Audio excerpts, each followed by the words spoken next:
ठाण्यातील 33 प्रभागातील 131 जागांसाठी एकूण 141 अपक्ष उमेदवारांनी अर्ज दाखल केले होते। यापैकी 55 अपक्ष उमेदवारांनी अर्ज माघारी घेतल्याने आता तब्बल 86 अपक्ष उमेदवार निवडणूक रिंगणात आहेत। ठाण्यात शिंदेसेना आणि भाजपमध्ये इच्छुकांची मोठी गर्दी झाली होती। मात्र महायुतीतील जागा वाटपात मिळालेल्या मर्यादित जागांमुळे पक्ष नेतृत्वाला सर्व इच्छुकांना उमेदवारी देणे शक्य झाले नाही। यामध्ये काही निष्ठावंत आणि दीर्घकाळ पक्षासाठी कार्यरत असलेले इच्छुक डावलले गेल्याने त्यांनी अपक्ष म्हणून उमेदवारी अर्ज दाखल केले।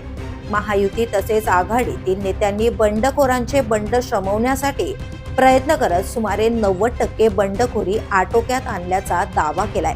मात्र दुसरीकडे अपक्ष उमेदवारांचे आव्हान कायम असून त्यामुळे प्रमुख पक्षांची डोकेदुखी वाढली आहे।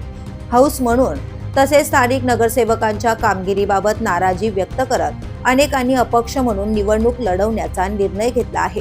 ठाणे महापालिकेच्या 33 प्रभागातील 131 जागांसाठी एकूण 141 अपक्ष उमेदवारांनी अर्ज दाखल केले होते।